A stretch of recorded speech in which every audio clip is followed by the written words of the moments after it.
What if the deepest problem in the Druski and Erika Kirk controversy didn't begin with the skit at all? What if it began in the response narrative that formed afterward, when tribal reactions started shaping how people understood the controversy itself? Because the skit is only one layer, the backlash is another. But the real problem shows up when the aftermath becomes harder to evaluate than the original event. This controversy matters far more than one reason, but not all of those reasons belong to the same layer. The skit is the originating event. The backlash is the visible controversy. The misinformation is the deeper distortion that entered through the response narrative afterward. That distinction actually matters. Selective outrage is the real story. Epistemic decay is the real problem. The Druski and Erika Kirk controversy matters not just because it triggered backlash, but because it exposed how modern controversy now unfolds in stages. First, an event happens, then people sort themselves tribally around it. Then a second layer forms around the reaction itself. Rumors, fake responses, invented fallout, and emotionally useful friction. That final layer is where the deepest problem lives. The basic situation, as currently reported, is that Drewski posted a skit on March 25th, 2026, titled How Conservative Women in America Act, using heavy prosthetics, a blonde wig, blue contacts, and white makeup in a betrayal widely read as Erika Kirk. The clip blew up fast and backlash followed, especially because Charlie Kirk was assassinated in September of last year, which led critics to frame the skit as mocking a still grieving widow. That's the first order controversy. But after that came something else. Fake Erica responses, legal rumors, questionable screenshots, and invented aftermath claims began circulating almost immediately. That didn't change what the skit was, it changed how many people understood the broader controversy unfolding around it. So the key issue is not that people reacted. The key issue is that reaction quickly became surrounded by a second order cloud of unverified claims. What makes this worth examining is not just comedy, grief, or political offense. It's the way a modern controversy now gets processed, first through tribal instinct and then through a contaminated information stream that reshapes how people interpret the response. What if the deepest problem in this situation showed up not in the skit, but in the response ecosystem that formed around it? What if the real issue is that we now live in a culture where people react before they verify, pick principles based on tribal loyalty, build entire moral judgments, and then extend those judgments through rumors, screenshots, and emotionally convenient fiction about the aftermath? Because this story is not just about comedy or grief, it's also about what happens after the reaction machine takes over. The first thing this situation exposes is not principle, but tribal reflex. And that matters because one of the easiest mistakes people make in controversies like this is assuming that loud moral language automatically means stable moral conviction. It doesn't. A lot of public outrage is not the product of carefully applied standards, it's the product of social instinct. People recognize that someone associated with their side has been hit, and the reaction comes first. The moral explanation often comes second. That's why I think selective outrage is the real story here. Not because it's the deepest issue in the whole controversy, but because it's the most visible thing the initial backlash reveals. Before we ever get to rumors or fake screenshots or the invented fallout, we can already see the sorting happening in real time. People are choosing their emotional posture based less on a consistent philosophy of satire and more on whether the joke feels like it landed on one of theirs. And that's a much bigger point than simple hypocrisy. Hypocrisy can sound like a character flaw, like people just saying one thing and doing something different. But what's happening here is more structural than that. A lot of people don't actually seem to have one durable standard for ridicule, disrespect, or public mockery. They have a sliding standard. The standard changes depending on who the target is, what symbolic role that person occupies, and whether defending them feels like defending the tribe. So when people say, oh, this is disgusting, or this crossed the line, or this is cruel, those statements may be emotionally sincere. Now, I'm not saying that people are pretending to care when they don't. What I'm saying is that sincerity is not the same thing as consistency. A person can be genuinely offended and still be revealing that their standard only fully activates when the discomfort is personal, political, or tribal. And that's what makes the reaction so revealing. It shows you where principle ends and proximity begins. That's the real issue underneath the issue, proximity based morality. A lot of people don't appear to be asking, what do I believe about this kind of humor across the board? They're asking something much faster and much more instinctive: who is being hit?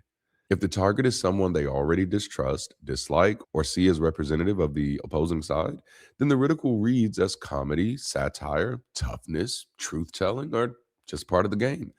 But if the target feels familiar, sympathetic, or symbolically tied to their side, the moral vocabulary changes almost immediately.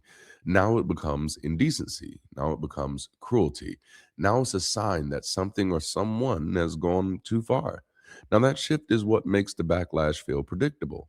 It's not just that people change their tone, it's that the tone change tells you the standard was conditional from the beginning. The real operating principle was never simply comedy should be free or people need thicker skin or even nothing should be sacred. The real operating principle for a lot of people seems to be closer to this: ridicule is acceptable when it humiliates the other side, but intolerable when it humiliates mine. And once we admit that, the backlash starts to look less like a principled stand and more like an exposure event. It reveals how many people rely on moral language to defend emotional asymmetry. They want one atmosphere for outsiders and another for insiders. They want harshness to remain available as a weapon, but not as a mirror. They want satire when it confirms their contempt, but restraint when that same energy gets redirected towards someone they identify with. That's why selective outrage is such an important first layer here. It tells you that the controversy is not just about the joke itself, it's also about the unstable standards people bring to jokes depending on where they stand socially and politically. And that matters because it shapes the entire first order reaction. Before misinformation ever enters the scene, the initial response has already told you something important about the public. Many people do not relate to satire through principle. They relate to it through allegiance. And that's what I mean when I say selective outrage is the real story. It's the clearest thing the backlash reveals right away. It shows how quickly people sort themselves, how quickly moral language gets recruited into group defense, and how often what looks like ethical consistency is really just loyalty under pressure. One of the reasons this controversy becomes so combustible so quickly is that people were not all responding to the same version of Erika Kirk. That's important because when people say he mocked a grieving widow, that framing already settles the emotional meaning of the skit before the analysis even begins. It tells you what kind of sympathy to feel, what kind of line you think was crossed, and what kind of moral vocabulary you're supposed to bring to the situation. But the problem is that this framing leaves out the other reason the parody was immediately legible to so many people. Erica was not being read only as a widow. She was also being read as a public performance. And that distinction matters because parody doesn't become legible out of nowhere. Comedy usually lands fastest when it attaches itself to an image that already exists in the public imagination. In other words, the skit didn't work simply because tragedy had happened. It worked because a lot of people had already formed a perception of Erica's public presentation. They didn't see her only as someone mourning. They saw her as published, stage managed, politically symbolic, and publicly stylized. Whether that perception is fully fair is a separate question. The point is that it was already there and the skit plugged directly into it. That changes the nature of the controversy in a major way because now the argument is no longer just about whether grief deserves respect. Very few people would disagree with that in the abstract. The real question becomes something more specific and more uncomfortable. What happens when grief is no longer encountered as private sorrow, but as public presentation? What happens when mourning appears not just emotional, but mediated, not just human, but performative and politically useful? People tend to collapse two different claims into one. The first claim is Erica experienced real loss. The second claim is the public presentation of that loss felt authentic and untouchable to everyone watching. Those are not the same claim. A person can be genuinely grieving and still be perceived as theatrically presented, overly managed, or symbolically deployed. Real emotion and public performance are not mutually exclusive categories. In fact, in political life, they often overlap. And once they overlap, parody becomes much easier to understand. A lot of other people immediately understood the skit because they did not think the target was grief in its raw form. They thought the target was a public image that had already begun to read as theatrical. And it's important to say that clearly because otherwise the whole conversation becomes dishonest. If the only available framing is grieving widow versus cruel comedian, then a huge part of what made the skit legible disappears from view. You lose the role of prior public perception. You lose the role of presentation. You lose the fact that people were not all looking at the same thing when they looked at Erica. Some saw vulnerability, some saw branding. This is also where the idea of performance needs to be unpacked carefully because people often hear that word and immediately assume it means fake. And honestly, that's just way too simplistic. A performance is not always a lie. A performance can simply mean that something is being publicly presented in a recognizable way, shaped for visibility, framed for an audience, and filtered through expectation. In that sense, a lot of public grief is performative, whether people admit it or not. The moment sorrow enters a camera facing environment, a symbolic environment, or a politically charged environment, it's no longer functioning only as a private feeling. It's also functioning as public communication and social technology. That doesn't automatically make it manipulative, but it does make it interpretable. And that's why this controversy was not just about grief, it was also about performance. That's why so many people immediately recognized the target. It's why the parody felt obvious to some and offensive to others.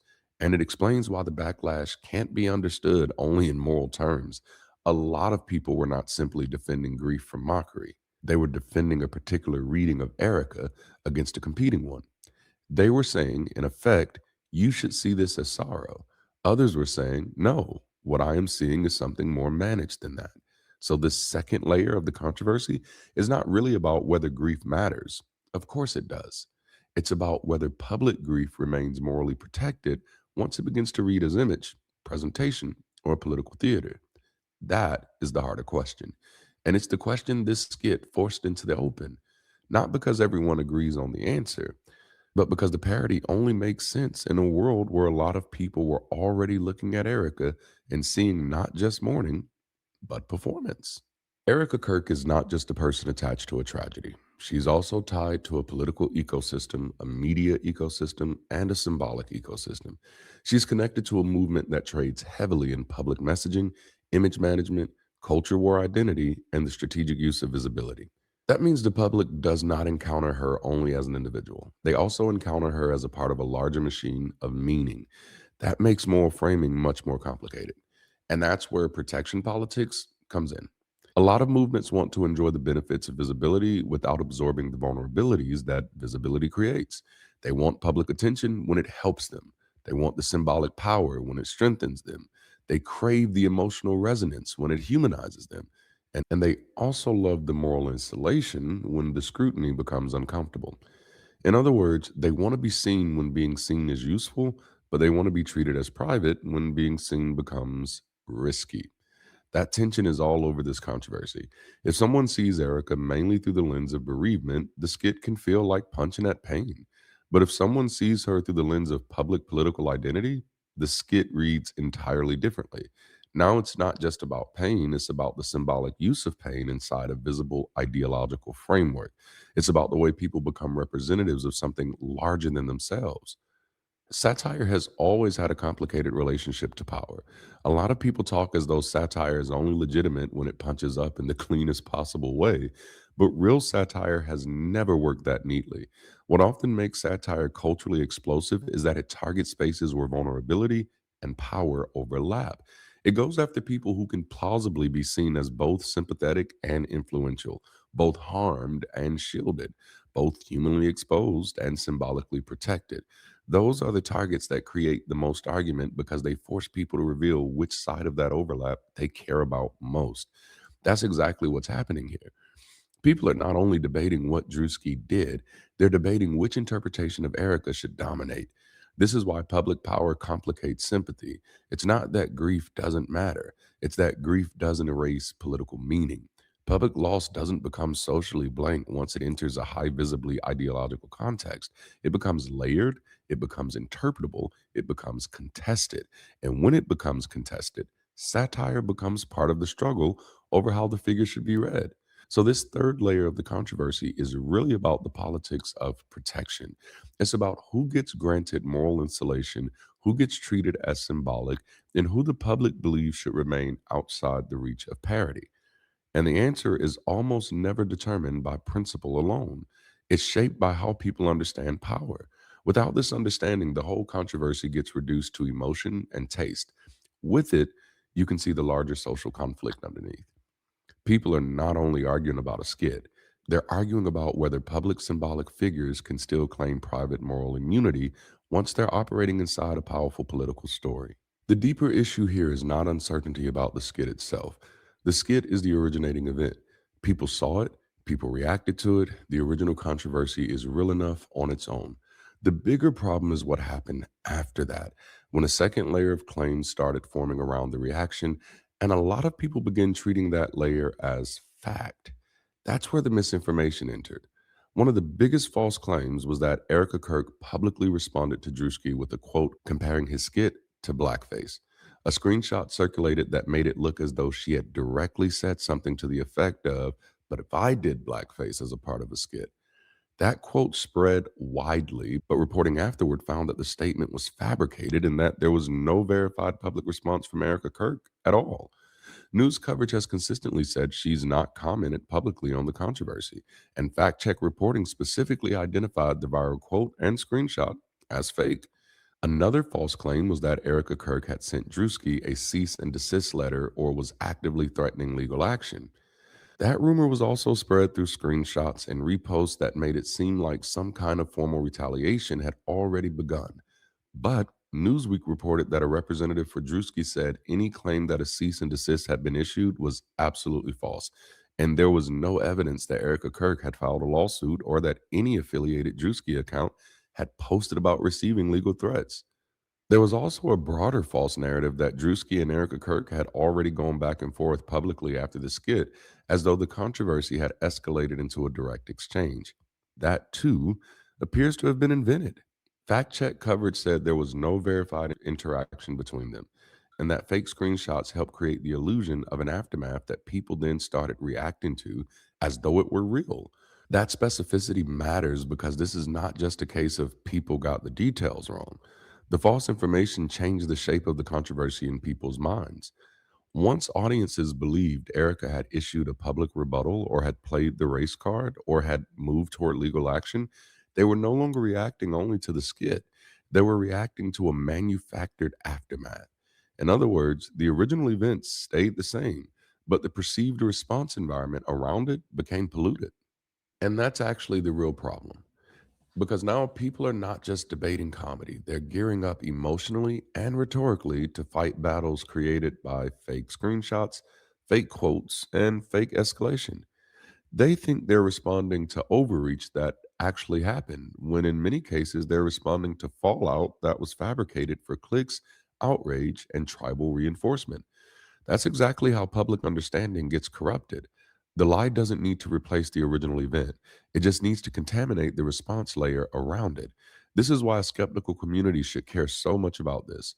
Not because misinformation exists in some generic sense, but because a lot of people who should know better are still carrying these false aftermath claims as though they're established facts.